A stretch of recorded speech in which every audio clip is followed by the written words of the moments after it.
तो last episode के and पे हमने देखा था कि सुप्रीम एल्डर का एक बाजू कट जाता है। सुप्रीम एल्डर वहीं पर नीचे बैठ जाते हैं, अपने बाजू के ऊपर हाथ रखते हैं, ब्लीडिंग को रोक रहे होते हैं और साथ ही वो कहते हैं यंग पैट्रियार्च आपका बहुत बहुत शुक्रिया जहां पर मेरे पर तरस खाने के लिए। और साथ ही वो सोच रहे होते हैं कि इस लड़के ने कब अपना हाथ उठाया, कब मेरे बाजू को काट दिया, मुझे कुछ समझ ही नहीं आई। इस लड़के की स्पीड इतनी ज्यादा कैसे बढ़ सकती है और इसके स्किल्स इतने ज्यादा कैसे बढ़ सकते हैं कि तलवारबाजी में भी एक महान मास्टर बन चुका है। लेकिन अच्छी बात तो यह है कि इस लड़के के पास इतना टैलेंट नहीं है कि यहाँ पर ये देख सके कि मैं यहाँ पर क्या कर रहा हूँ। मैं यहाँ पर अपनी ब्लीडिंग तो रोक रहा हूँ, लेकिन ब्लीडिंग रोकने के साथ ही मेरे हाथ के अंदर एक छोटी पॉइजन की बोतल है। ये पॉइजन भी 10 खतरनाक पॉइजन में से एक पॉइजन है और इस पॉइजन का नाम फार्मलेस पॉइजन होता है। ये पॉइजन, इसे फार्मलेस पॉइजन इसलिए कहा जाता है कि इसकी खासियत ये होती है कि इसकी कोई भी इसका कलर नहीं होता, ना इसका टेस्ट होता है, ना इसकी स्मेल होती है। लेकिन ये पॉइजन भी बाकी के सभी पॉइजन की तरह बहुत ज्यादा डेंजरस है और बहुत ज्यादा खतरनाक है। इंसान को पता भी नहीं चलता कि कब ये पॉइजन उसकी बॉडी के अंदर चला गया, क्योंकि ये दिखाई तो देता नहीं और साथ ही इसकी स्मेल भी नहीं होती। जब ये इंसान की बॉडी के अंदर चला जाता है तो उसकी बॉडी के अंदर जाने के बाद उसकी बॉडी को, इंटरनल ऑर्गन्स को अंदर से पिघला देता है। तक इंसान की बॉडी के ऊपर जाहिरी सिम्टम्स दिखाई ना दें तब तक पता नहीं चलता कि उसकी बॉडी के अंदर पॉइजन है। सुप्रीम एल्डर वहां पर बैठे बैठे पॉइजन को रिलीज कर रहे होते हैं, अपने बाजू के ऊपर से ब्लड को रोकने का बहाना करके अपने हाथ के अंदर से पॉइजन को रिलीज कर रहे होते हैं और कहते हैं कि मैंने अपनी आधी जिंदगी इस पॉइजन को क्राफ्ट करने में लगा दी, यानी कि इसको कल्टीवेट करने में लगा दी।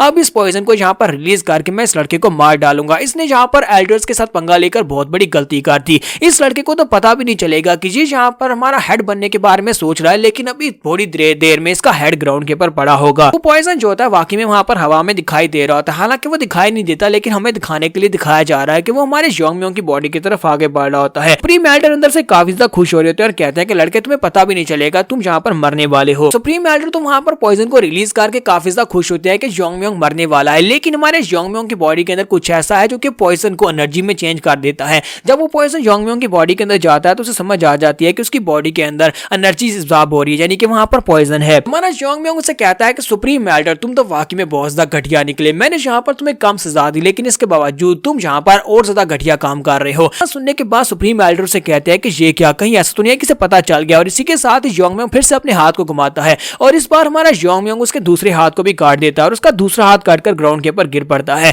जबकि फोर्थ एल्डर चलाकर कहते हैं कि ये क्या, इस लड़के ने अपनी जुबान से मुकरा है। इस लड़के ने कहा था कि इस लड़के ने सुप्रीम एल्डर को बस थोड़ी सजा दी, उसका एक बाजू काटकर, लेकिन अब ये यहाँ पर किलिंग के ऊपर उतर आया। क्या ये यहाँ पर बेवजह जिसको चाहे उसे मार देगा? जब जी चाहे इसका इरादा बदल गया और ये किसी को भी मार सकता है, ऐसा तो बिल्कुल भी नहीं होता। हमें लगता है कि ये लड़का फैमिली हेड बनने के लायक बिल्कुल भी नहीं है, ये एक पागल है जो कि जिससे चाहे उसे मार सकता है। तो हमें इस लड़के को फैमिली हेड नहीं बनाना चाहिए। इसी के साथ उनमें से एक एल्डर कहता है जरा रुको, वहां पर ग्राउंड के ऊपर देखो, जहां पर सुप्रीम एल्डर का हाथ कट के ग्राउंड के ऊपर गिरा है, वहां पर एक बॉटल पड़ी हुई है। वो लोग उस बॉटल की तरफ देखते हैं। जब वो उस बॉटल को देखते हैं वो कहते हैं कि ये क्या, ये बॉटल के अंदर से क्या निकल रहा है? इसके अंदर तो एक केमिकल है। उनमें से एक एल्डर कहता है मैं इसको पहचानता हूं, ये तो फार्मलेस पॉइजन है। ये हमारी फैमिली की 10 महान पॉइजन में से एक पॉइजन है जिसे फार्मलेस पॉइजन कहते हैं। कि हमारा योंग म्योंग जो होता है वो सुप्रीम एल्डर के सामने आकर खड़ा हो जाता है और उसे कहता है कि जरा देखो तो सही, तुम सभी लोग यहाँ पर इसको सुप्रीम एल्डर कहते हो और सुप्रीम एल्डर यहाँ पर इस हद तक गिर सकता है कि वो अपने बाजू के ऊपर से ब्लड को रोकने के बहाने से अपने हाथ के अंदर एक बॉटल को छुपाकर पॉइजन को रिलीज कर रहा है। ये तो हमारी फैमिली के एल्डर्स के नाम के ऊपर एक बहुत बड़ा धब्बा है। इसने यहाँ पर एल्डर्स का नाम मिट्टी में डुबो दिया।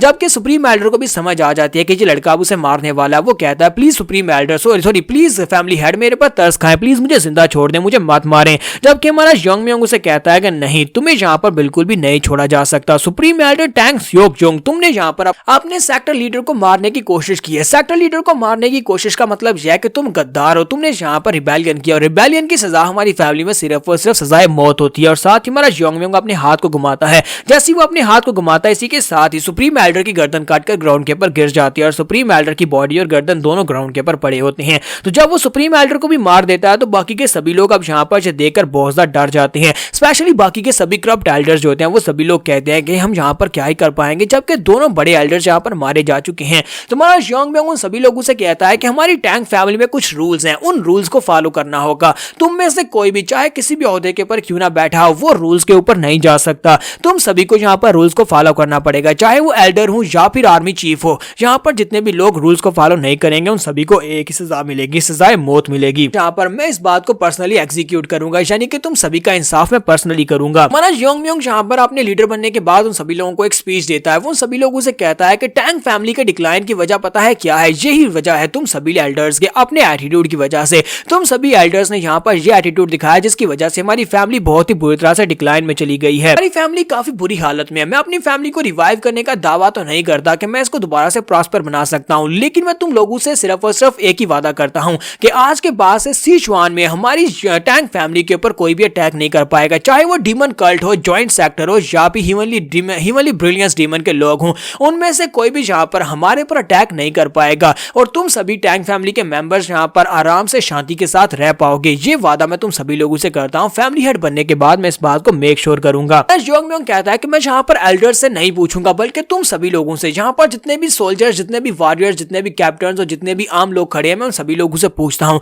क्या तुम सभी लोग यहाँ पर ये सब कुछ मेरे साथ होता हुआ देखना चाहते हो? क्या तुम सभी लोग यहाँ पर मुझे टैंक फैमिली का नया हेड बनता हुआ देखना चाहते हो? क्या तुम लोग चाहते हो कि मैं टैंक फैमिली का नया हेड बन जाऊं? तो जल्दी से अपने सर झुकाओ। यहाँ पर से नेक्स्ट सीन जो होता है, जोंग म्योंग के घर का दिखाया जाता है, जहाँ पर एक नौकरानी भागती हुई उसकी माँ के पास आती है और उसे कहती है, जी ये एक बहुत ही अच्छी खबर है, तुम्हारा बेटा फैमिली का हेड बन गया। तो वो कहती है कि क्या तुमने यहाँ पर क्या कहा, क्या तुम मुझे दोबारा बता सकती हो? तो वो कहती है, हाँ तुम्हारा जोंग म्योंग ने कंपटीशन को जीता, वो फैमिली का हेड बन चुका है। और साथ ही वो बुढ़ी औरत वहां पर रो रही होती है और कहती है कि मुझे इस बात की बहुत ज्यादा खुशी है कि हमारे बच्चे ने कॉन्टेस्ट को जीत लिया और अब यहाँ पर वो ना सिर्फ कंपटीशन को जीतने के बाद फैमिली हेड बना है कि बाकी के सभी एल्डर्स, इसके अलावा सोल्जर्स और जितने भी बाकी के आम नागरिक थे, सभी लोग उसके सामने अपने सर झुकाकर खड़े थे। और ये देखने के बाद मेरा सर फखर से ऊंचा हो गया, कभी मैंने उस छोटे बच्चे को पाल पोस का बड़ा किया है। जोंग म्योंग वहां पर उनके सेंटर में खड़ा था, वो बिल्कुल एक जवान मर्द की तरह लग रहा था। उसे देखकर तो मैं पहचान ही नहीं पाई, जिस तरह से वो वहां पर सेंटर में खड़ा था, वो बिल्कुल एक एल्डर की तरह, सॉरी बिल्कुल एक सेक्टर लीडर की तरह वहां पर उन सभी के सेंटर में खड़ा था।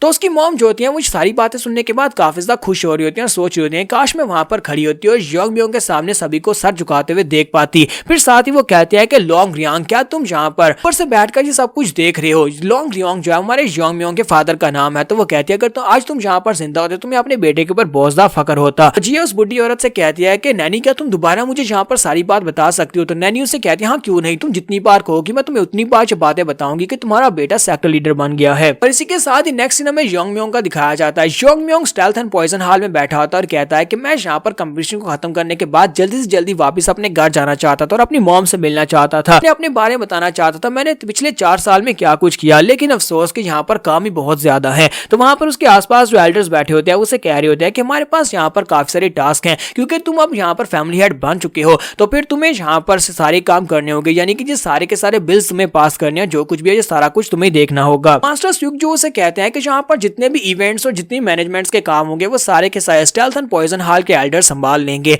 और यहाँ पर जितने भी इंपॉर्टेंट डिसीजंस होंगे उन सभी के ऊपर फैसला फैमिली हेड ही देंगे। जब तुम आखिरी फैसला दोगे तभी उस बिल को पास किया जाएगा। जोंग म्योंग कहता है कि यहाँ पर एल्डर्स के पास जितनी पावर्स थी वो सारी की सारी पावर्स यहाँ पर स्टेल्थ एंड पॉइजन हॉल को दे दी गई है, सोल्जर्स के हवाले कर दी गई है। लेकिन एल्डर्स इस बात से बिल्कुल भी खुश नहीं है। उनमें से कोई एल्डर भी यहाँ पर ओपनली ये बात कह नहीं पा रहा कि वो लोग इस बात से खुश नहीं है कि उनकी पावर्स उनसे छीन चुकी हैं। तो यहाँ पर हम लोग अपनी एपिसोड 29 का एंड करेंगे। तो हमारा जोंग म्योंग फाइनली फैमिली का हेड तो बन गया है, लेकिन अभी भी यहाँ पर बहुत सारे ट्रेटर्स हैं जिनको सजा देना बाकी है, जिनमें जीगाल फैमिली के लोग शामिल हैं और उसके डैड को पॉइजन देकर मारने वाले कातिल को ढूंढना भी बाकी है। यहाँ पर हम लोग अपनी एपिसोड 29 का एंड करेंगे। एपिसोड की एक्सप्लेनेशन अच्छी लगी हो तो कमेंट करके जरूर बताइएगा। वीडियो को लाइक करना मत भूलिएगा। Thank you.